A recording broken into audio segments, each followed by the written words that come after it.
दोस्तों body building mostly हर लड़के का सपना होता है, लेकिन एक अच्छी बॉडी बनाने के लिए हमें हार्ड वर्क और डिटर्मिनेशन की जरूरत होती है। और हमारी दुनिया के टॉप बॉडी बिल्डर्स को देखकर ऐसा लगता है जैसे ये लोग किसी और प्लेनेट से आए हों, क्योंकि इन लोगों की बॉडी में फैट के नाम पे कुछ भी नहीं होता, जिससे उनकी मस्कुलर बॉडी दिखने में और भी शानदार लगती है। पर दोस्तों वहीं हमारी इस दुनिया में कुछ लोगों को हर चीज का शॉर्टकट चाहिए होता है, और इसी शॉर्टकट के चक्कर में ऐसे लोग बिना मेहनत के कम समय में ही अपनी बॉडी बनाने के लिए ऐसी चीजों का इस्तेमाल करने लगते हैं जो उनकी बॉडी को बहुत ही ज्यादा नुकसान पहुंचा देती है और उनकी बॉडी दिखने में बहुत ही अजीब भी लगने लगती है। और दोस्तों आज की इस वीडियो में मैं आपको दुनिया के कुछ ऐसे ही वियर्ड फेक बॉडी बिल्डर्स के बारे में बताने वाला हूं जो फेक बॉडी होने के बावजूद भी पूरी दुनिया भर में फेमस हैं। सो फ्रेंड्स, इन फेक बॉडी बिल्डर्स के बारे में जानने के लिए वीडियो को एंड तक जरूर देखना, और वीडियो स्टार्ट करने से पहले आपसे रिक्वेस्ट है कि प्लीज हमारे चैनल अननोन फैक्ट्स हिंदी को सब्सक्राइब करके घंटे को दबा दो। So let's begin.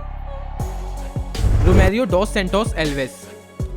दोस्तों अगर आपको रियल लाइफ में हल्क बनना हो तो आप किसी भी हद तक जा सकते हैं। रोमेरियो डॉस सैंटोस ने तो इस तरह की जाइंट बॉडी पाने के लिए एक शॉर्टकट अपनाया था, जिसकी वजह से इनके दोनों हाथ बर्बाद होने की कगार पे पहुंच गए थे।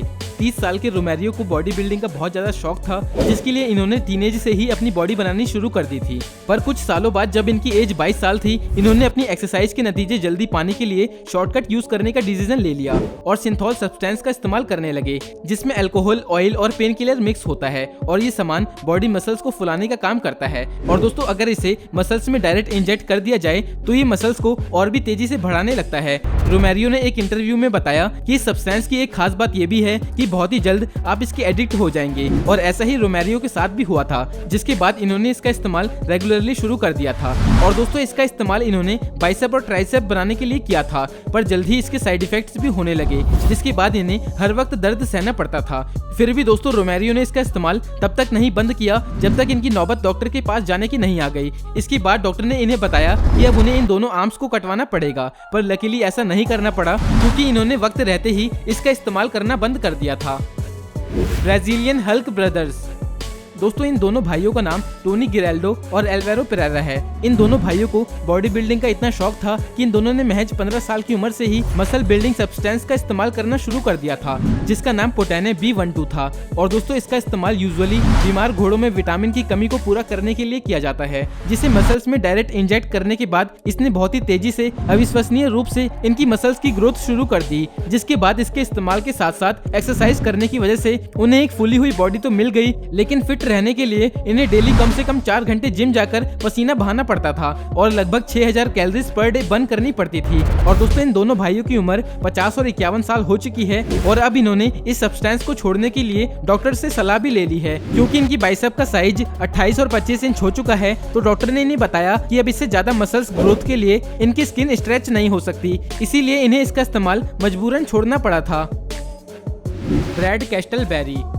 दोस्तों फिटनेस इन्फ्लुएंसर अपने फॉलोवर्स बढ़ाने के लिए कुछ भी करने को तैयार रहते हैं, और कुछ लोग तो फेक कंटेंट बनाकर अपने ऑफिशियल सोशल मीडिया हैंडल पर अपलोड भी कर देते हैं ताकि इन्हें कुछ फॉलोवर्स मिल सकें। और दोस्तों ब्रैड कैस्टलबेरी एक एक्स फुटबॉलर होने के साथ साथ बॉडी बिल्डर और पावर लिफ्टर भी हैं, जिनके इंस्टाग्राम पर 7,80,000 से ज्यादा फॉलोवर्स हैं। यहाँ पे अपनी जाइंट बॉडी के डिफरेंट पोज वाली फोटोज और वीडियो पोस्ट करते रहते हैं, और इन वर्कआउट की वीडियोज में यूज किए जाने वाले वेट को एक्सपर्ट ने फेक बताया था। एक्सपर्ट्स का मानना है कि इस तरह की फेक वेट लिफ्टिंग ये लोग अपने फॉलोवर्स बढ़ाने के लिए करते हैं। और दोस्तों इसको फेक प्रूव करने के लिए इनकी पुरानी वीडियोस और नई वीडियोस को कंपेयर किया गया था, जिसमें देखा गया कि उस समय से अब तक इनकी बॉडी में कोई भी इंप्रूवमेंट नहीं हुई थी। और इनकी एक रिसेंट वीडियो में ये अपने ट्रेनर की मदद से 765 पाउंड से वेट लिफ्टिंग कर रहे थे, पर इतना ज्यादा वजन उठाने के बाद भी इनका नाम दुनिया के हैवी वेट लिफ्टर में नहीं आया था, जबकि इससे कम सिर्फ 468 पाउंड वेट उठाने वाले स्टीव थॉम्सन का नाम इस लिस्ट में मौजूद है।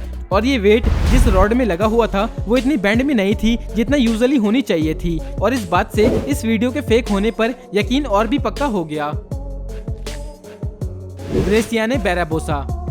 दोस्तों अगर बात करें फेक वर्कआउट वीडियोस की, तो इस तरह की वीडियो बनाने में लड़कियां भी लड़कों से पीछे नहीं हैं, और ऐसा करने वाली ग्रेसियाना बैराबोसा की वीडियोस ब्रैड कैस्टलबेरी से अलग नहीं थी। दोस्तों ग्रेसियाने बैराबोसा एक फेमस इंस्टाग्राम मॉडल हैं जिन्हें उनकी बॉडी बिल्डिंग के लिए जाना जाता है, पर इन्होंने भी अपने फॉलोअर्स बढ़ाने के लिए कुछ ऐसे ही वीडियोस अपलोड की थी जिन्हें देखते ही उनके फेक होने का अंदाजा लगाया जा सकता है। 2017 में पोस्ट की गई उनकी ये वीडियो जिसमें ये लगभग 200 किलोग्राम का वेट उठाकर एक्सरसाइज कर रही थी, वो भी बिना किसी प्रोफेशनल इक्विपमेंट का यूज किए। और तो और उनके चेहरे पर पसीने की एक भी बूंद नहीं थी और ये बड़े आराम से इस हैवी वेट को लेकर 10 रैप्स कर चुकी थी, जिस पर यकीन करना बहुत ही मुश्किल हो रहा था। लगभग 210 किलोग्राम वेट उठाया था, पर उनके उठाने में लगे इस एफर्ट को आप इस वीडियो में देख सकते हैं और इस बात का अंदाजा लगा सकते हैं कि ये फेक लोग फेमस होने के लिए कुछ भी कर सकते हैं। एर्लिंडो डिसूजा। दोस्तों कुछ लोग बॉडी बिल्डिंग की फील्ड में सिर्फ इसलिए जाते हैं ताकि वो अपने मन के हिसाब से बॉडी शेप बना सकें, लेकिन एर्लिंडो का आइडियल बॉडी शेप प्रेजेंट है और इनकी इसी बॉडी की वजह से ही इन्हें इनके फॉलोअर्स द माउंटेन भी कहते थे। और दोस्तों एर्लिंडो डिसूजा अपनी होम कंट्री ब्राजील में सिर्फ अपने इनक्रेडिबल नाम के लिए नहीं जाने जाते, बल्कि ये इस बात को पब्लिकली एक्सेप्ट भी करते हैं कि इन्होंने सिंथॉल का यूज करके अपनी लाइफ की सबसे बड़ी गलती करी है।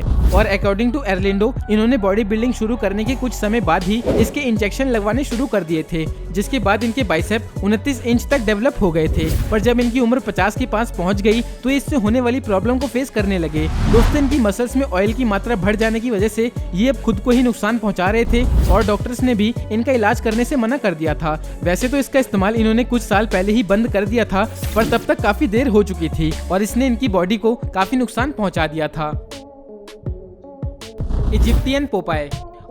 दोस्तों इस तरह का सब्सटेंस का यूज कुछ वक्त तो आपकी बॉडी को बनाने का काम करता है, पर कुछ दिन बाद ही इसके साइड इफेक्ट होने शुरू हो जाते हैं। ये आपकी बॉडी को ऐसा बना देता है जो दिखने में वियर्ड और फेक बॉडी लगने लगती है।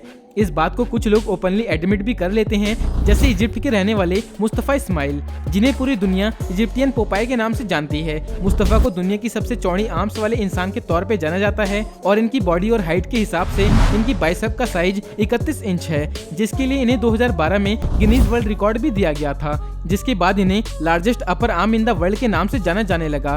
और दोस्तों ये बात हम सब अच्छे से जानते हैं कि फेक बॉडी ज्यादा दिन नहीं चलती और लगातार ड्रग यूज करने की वजह से इनकी बदनामी होने लगी, जिसके बाद इनको रिकॉर्ड से हटा दिया गया, जिसके बाद मुस्तफा ने 2016 से खुद को पब्लिक से दूर कर लिया।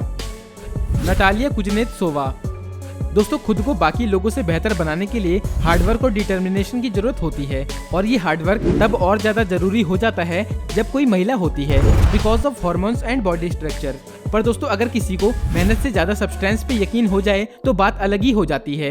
नतालिया से पूछने पर पता चला जब ये 28 साल की थी तब से ये बॉडी बिल्डिंग कर रही हैं और इनका सपना है कि लेडीज आर्म लिफ्टिंग के साथ साथ बेंच प्रेस में भी रिकॉर्ड बनाना। अपनी इसी बॉडी के बारे में उन्होंने एक जर्नलिस्ट से बात की थी कि उन्होंने एनाबॉलिक और एस्ट्रोजन ब्लॉकर्स का इस्तेमाल किया है। दोस्तों एस्ट्रोजन का काम फीमेल्स में फेमिनाइन गुण को डेवलप करना होता है, पर इसे रोककर इन्होंने अपनी बॉडी को किसी मेल की तरह डेवलप कर लिया है और इसी वजह से ही उनकी आवाज भी काफी भारी हो गई है। लेकिन दोस्तों इनकी बॉडी उन लड़कियों से एकदम अलग है जो कि अपनी बॉडी को बॉडी बिल्डिंग्स के रूल्स के हिसाब से ग्रो करती हैं। Greg Valentino. दोस्तों अगर आप खुद को किसी ऐसे अननोन सब्सटेंस के यूज से बचना चाहते हैं जो आपकी बॉडी के लिए डेंजरस हो सकता है, तो आपके लिए ग्रेग वैलेंटिनो एक अच्छा एग्जांपल हो सकता है। इन्होंने अपनी बॉडी बिल्डिंग के लिए अपनी मसल्स में टेस्टोस्टेरोन और एक्विपोज को डायरेक्टली इंजेक्ट कर लिया था, जिसके बाद देखते ही देखते इनके 21 इंच के आर्म्स 28 इंच के बाइसेप्स में बदल गए। इसके अलावा इन्होंने अपनी बॉडी के कई दूसरे हिस्सों में भी इसे इंजेक्ट करवाया था ताकि ये एक पोस्टर बॉय की तरह दिखने लगे। पर दोस्तों इतनी ज्यादा मात्रा में इसका यूज करने की वजह से इनके बाइसेप में इन्फेक्शन हो गया, जिसके बाद इन्फेक्शन से परेशान होकर इन्होंने अपने बाइसेप को खुद से ही काट लिया था। पर दोस्तों सिचुएशन खराब होने से पहले ही इन्हें हॉस्पिटल में एडमिट कर लिया गया और वहां इनके हाथों का ऑपरेशन करने के बाद इनका हाथ नॉर्मल कर दिया था। वल्दिर सेगैटो। दोस्तों इतने सारे लोगों पर इसका साइड इफेक्ट होने के बाद भी काफी लोगों को इस बात का यकीन हो गया कि मसल्स डेवलपिंग सब्सटेंस का यूज करना कितना खतरनाक हो सकता है। पर इस दुनिया में कुछ लोग अभी भी हैं जिनमें अपनी बॉडी बनाने का इतना जोश होता है कि उन्हें इस बात से बिल्कुल भी डर नहीं लगता, और वल्दिर सेगैटो उन्हीं में से एक हैं जिन्हें इस सिंथॉल सब्सटेंस के बारे में 4 साल पहले ही पता चल गया था और इसी की मदद से ही इन्होंने एक बैलून एनिमल फिजिक बनाने का डिसीजन लिया था, जिसके बाद इन्होंने सिंथॉल को अपनी अपर आर्म, बैक और चेस्ट में इंजेक्ट करना शुरू कर दिया और देखते ही देखते इन्होंने खुद को किसी बैलून की तरह फुला लिया। पर इसका यूज करने वाले दूसरे लोगों से अलग इन्हें इस बात पर प्राउड होता है और इन्होंने खुद के इंस्टाग्राम हैंडल का नाम इस सब्सटेंस के नाम पर रख लिया। और दोस्तों 50 की उम्र तक पहुंचने के बाद भी इन्होंने इसका यूज करना बंद नहीं किया, जिसके बाद इनके डॉक्टर का कहना है कि इन्हें कभी भी नर्व डैमेज, स्ट्रोक और हार्ट अटैक कभी भी कहीं भी हो सकता है। किरिल टेरेशी। दोस्तों 24 साल की किरिल टेरेशी, जिन्हें रशियन पोपाय के नाम से भी जाना जाता है, इन्होंने अपनी एक अपर आर्म में 3 लीटर सिंथॉल इंजेक्ट कर लिया था, जिसके बाद इनकी आर्म्स का साइज सिर्फ 10 दिनों में ही 10 इंच से बढ़कर 24 इंच हो गया था, जिस वजह से इनका नाम बजूका आर्म भी पड़ गया था। दोस्तों इस अचानक से बड़ी मसल से इन्हें बॉडी तो मिल गई, पर इन्हें ताकत तो कभी भी नहीं मिल पाई और इस ताकत को आजमाने के लिए ये इस लैब चैंपियनशिप 2019 में पहुंच गए और वहां पे ये बुरी तरीके से फेल भी हो गए। इसके बाद 2019 खत्म होते होते इनके हाथों में पेन शुरू हो गया और जब ये दर्द बर्दाश्त से बाहर हो गया तो इन्हें इसकी सर्जरी करा के इन मसल्स को निकलवाना पड़ा था, जिसमें 6 लीटर पेट्रोलियम जेली जैसा सब्सटेंस निकला था, जिसे देखकर सबके होश उड़ गए थे। तो दोस्तों बस आज की इस वीडियो में इतना ही। आपको ये जानकारी कैसी लगी हमें कमेंट करके जरूर बताना, और अगर आपको ये वीडियो अच्छी लगी तो वीडियो को लाइक कर देना और ऐसे ही इंटरेस्टिंग वीडियोस को देखने के लिए हमारे चैनल अननोन फैक्ट्स हिंदी को सब्सक्राइब करके घंटे को दबा दो। तो मिलते हैं नेक्स्ट वीडियो में एक और धांसू वीडियो के साथ। अपना कीमती समय देने के लिए बहुत बहुत धन्यवाद।